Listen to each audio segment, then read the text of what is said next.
Students के भविष्य के साथ खिलवाड़, 30 एजुकेटर ले उड़े।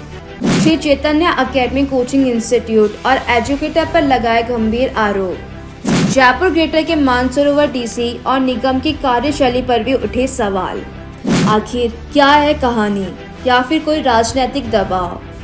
मामला है जयपुर के महेश नगर पुलिस थाने में दर्ज शिकायत अनुसार Shri Chaitanya academy coaching institute और 30 एजुकेटर की मिली भगत से अन अकेडमी संस्थान का निजी व व्यवसायिक कॉन्फिडेंशियल डाटा चुराने, विद्यार्थियों को बगलाकर भ्रमित करने, कोचिंग संस्थान के ब्रांड नेम की ख्याति को धूमिल करने एवं अनुचित रूप से करोड़ों रुपए प्राप्त कर कोचिंग संस्थान की निजी दस्तावेज, लैपटॉप, मिनी टेप ले जाने, एक रात में अचानक मिली भगत करके 30 एजुकेटर का एक साथ जाना, धोखाधड़ी किए जाना, नीट और आईआईटी जैसे कार्यों को अधूरे में छोड़ना, बच्चों के भविष्य के साथ खिलवाड़ करना। इन मामलों में जिसकी शिकायत जयपुर के महेश नगर थाने में संस्थान sourcing hand solution private limited के अन अकेडमी संस्थान द्वारा शिकायत दर्ज कराई गई और जिसमें बताया गया कि संस्थान को हानि पहुंचाने एवं स्वयं को संतोष लाभ पहुंचाने के उद्देश्य से आपराधिक षड्यंत्र रचते हुए श्री चैतन्य अकेडमी के नाम से संस्थान से 300 मीटर की दूरी पर ही एक कोचिंग सेंटर खोल लिया गया। कोचिंग संस्थान के साथ धोखाधड़ी की गई। शिकायत अनुसार निवेदन किया कि उपरोक्त अन्य सभी के विरुद्ध सख्त कानूनी कार्यवाही करते हुए संस्थान को न्याय दिलाने की मांग की गई। इस संबंध में दिशा संदेश मीडिया द्वारा श्री चैतन्य अकेडमी संचालक से बात करने की कोशिश की गई, पर बात नहीं हो पाई। बात करें श्री चैतन्य अकेडमी इंस्टीट्यूट केशव विहार गोपालपुरा बाईपास मेन रोड की, यहाँ जो बिल्डिंग है ये मानसरोवर निगम द्वारा कुछ दिनों पहले 2 दिनों में दस्तावेज प्रस्तुत नहीं करने पर सीज करने का लेटर भी जारी किया गया। क्या इंस्टीट्यूट द्वारा दस्तावेज प्रस्तुत किए या नहीं, सवालिया निशान या फिर कुछ और कहानी? ऐसे में बिल्डिंग और कोचिंग संस्थान द्वारा व्यावसायिक स्थानों को दस्तावेजों की कमी पाए जाने पर निगम सीजर की लगातार कार्यवाही कर रहा है। निगम की महापौर डॉक्टर सौम्या गुर्जर भी लगातार दिल्ली में हुए कोचिंग हादसे के बाद से एक्शन में है। वर्तमान में देखा जाए तो बिल्डिंग का शौचालय बाहर मेन रोड पर बना हुआ है, जिसको स्टूडेंट्स भी उपयोग में ले रहे हैं। बेसमेंट का कार्य भी अभी चल रहा है। जगह जगह विद्युत के मीटर और वायर खुले हुए हैं। बिल्डिंग के टॉप फ्लोर पर भी कार्य चालू है, जिससे खतरा और भी बढ़ा हुआ नजर आ रहा है। आसपास रोड पर भी अतिक्रमण किया गया है। जगह जगह निर्माण सामग्री डाली हुई है। ऐसे में क्या निर्माण स्वीकृति ली गई या नहीं? अगर ली गई तो क्या नियमानुसार निर्माण किया जा रहा है? क्या सुरक्षा के मापदंडों के साथ खिलवाड़ तो नहीं किया जा रहा? जारी निर्माण के चलते इंस्टीट्यूट को बिना बिल्डिंग कंप्लीट हुए चालू करना स्टूडेंट्स के जीवन और भविष्य के साथ खिलवाड़ होता नजर आ रहा है। ऐसे में दुर्घटना होती है तो कौन जिम्मेदारी लेगा? जिम्मेदार होगा प्रशासन और शासन। एफआईआर करा दी गई है और एफआईआर में हमने जो भी डिटेल्स पुलिस वालों ने हमसे मांगी वो सारी की सारी डिटेल्स दे दी गई है। अब उसके ऊपर एक्शन जो भी पुलिस ले, मतलब इसमें डेटा ब्रीच होता है कि बहुत सारा हमारा कॉन्फिडेंशियल डेटा होता है कंपनी का, जिस डेटा का एक्सेस सब टीचर्स के पास होता है। क्योंकि वो रातों रात हुआ है तो एक्सेस हम ले नहीं पाए और वो हम डेटा भी सारा हमारा लेके गए। मुझे लगता है कि दरअसल इसमें अगर किसी का देखा जाए सबसे बड़ा नुकसान जो हुआ है अनअकैडमी के साथ साथ बच्चों का ही हुआ है। बच्चों के भविष्य के साथ खेला गया है। पेरेंट्स परेशान हो रहे हैं, बच्चे परेशान हो रहे हैं, कहाँ जाएं, कहाँ क्लासेस लगेगी।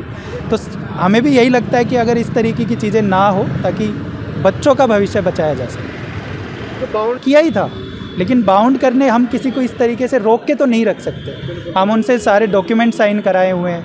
वो डॉक्यूमेंट जो हमने अभी पुलिस थाने एफआईआर कराई है तब दे दिए हैं। जो भी रिक्वायरमेंट लीगल की जी जाने से पहले हमें कोई जानकारी नहीं दी गई थी। शुक्रवार को हमारी सारी की सारी क्लासेस लगी थी। शनिवार को सुबह सुबह हमें पता चलता है कि वो सारे टीचर एक दूसरे इंस्टीट्यूट में चले गए। हम यही चाहते हैं कि इसमें सबसे पहले तो ज़रूरी है कि गवर्नमेंट की कुछ गाइडलाइंस बने, जो गाइडलाइंस सारे के सारे कोचिंग इंस्टीट्यूट फॉलो करें, ताकि जो आज हमारे साथ हुआ है या हमारे बच्चों के साथ हुआ है वो आज के बाद किसी और के साथ ना हो। हमारे यहाँ से कुछ एजुकेटर्स थे जो एक साथ रिज़ाइन डाल करके और उन्होंने कोई दूसरा कोचिंग इंस्टीट्यूट ज्वाइन कर लिया। टीचर्स को जब हम अपॉइंट करते हैं तो हमारे साथ में उनका एक कॉन्ट्रैक्ट होता है जिसमें कि वो मिड सेशन में नहीं जाएंगे, बीच में से छोड़ के, ऐसा करके कॉन्ट्रैक्ट होता है। तो जब वो कॉन्ट्रैक्ट टूटा तो अनअकैडमी की जो बैंगलोर की जो हमारी जो लीगल टीम है उन्होंने इसके ऊपर कार्रवाई करते हुए और हमने उसके खिलाफ़ रिपोर्ट दर्ज कराई है महेश नगर थाने में। उन टीचर्स के खिलाफ़ जो ये सब चीज़ें छोड़ करके बीच में गए हैं बिना सेशन कंप्लीट किए।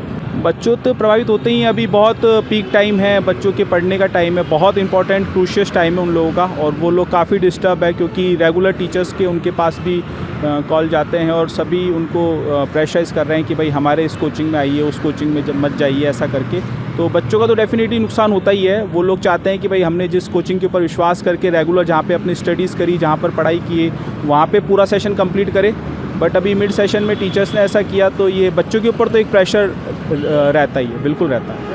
जब भी टीचर को अपॉइंट किया जाता है ना, तो उनको हम लोग मॉड्यूल्स भी प्रोवाइड करवाते हैं, टैब वगैरह भी प्रोवाइड करवाते हैं, काफ़ी सारे मटेरियल होता है। जैसे ही लॉगिन होता है तो उन लोगों के पास वो सारा स्टडी मटेरियल जाता है, बट किसी भी टीचर ने यहाँ पे ना नोटिस पीरियड सर्व किया और ना वो जो उनके पास चीज़ें थी वो यहाँ पे सबमिट कराई, और सब रातों रात एक साथ सब टीचर निकले यहाँ से। हमारे घर में छोटा भाई है, वो यहाँ पे अनअकैडमी पे कोचिंग कर रहा था पिछले 6 महीनों से। तो सेशन कंप्लीट नहीं हुआ, उससे पहले कुछ दिन पहले उनसे बोला गया कि आपके सारे टीचर्स हैं वो दूसरी कोचिंग चैतन्य में चले गए। अब 2 दिन से परेशान था, उसकी वजह से मुझे घर छोड़ के यहाँ पे आना पड़ा। हमारी भी पढ़ाई घर पे चल रही है, अब इस कोचिंग पे जाओ, उस कोचिंग पे जाओ, और उसको खुद पता नहीं चल पा रहा है कि वो किस कोचिंग पे जाके पढ़े। एक तो पढ़ाई होती है नीट की, मतलब पूरी 6 महीने से आपकी तैयारी चल रही है, एक स्टेबलाइजेशन में आपकी तैयारी चल रही है। अब एकदम से आके कोचिंग चेंज हो रही है, जिसकी वजह से उसको दिक्कत आ रही है, उसकी पढ़ाई भी अच्छे से नहीं हो रही।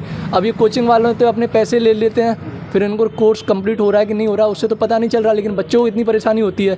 दिवाली के बाद का बहुत क्रिटिकल फेज़ होता है तैयारी के लिए बच्चे के लिए, और बच्चा कोचिंग में ही भटकाव महसूस करे कि मैं इस कोचिंग में जाके पढूं या उस कोचिंग में जाके पढूं, इससे गार्जियंस को तो प्रॉब्लम आएगी और इसके साथ खिलवाड़ी है। आखिर एक बच्चा अपनी किसी रेप्यूटेड कोचिंग पे आता है भरोसे से कि हमें यहाँ पे एडमिशन लेना है, यहाँ पे हमें पढ़ना है, वो अपनी कोचिंग डिसाइड करता है कि मुझे इस कोचिंग में नहीं पढ़ना, मुझे इस कोचिंग में पढ़ना है। फिर कोचिंग में 6 महीने बाद पढ़ने के बाद उस बच्चे को ये पता चले कि उसके सारे टीचर्स ही वहाँ से चले गए, तो बच्चे के साथ भविष्य के साथ खिलवाड़ी तो हुआ ही है। जयपुर से दिशा संदेश मीडिया की रिपोर्ट।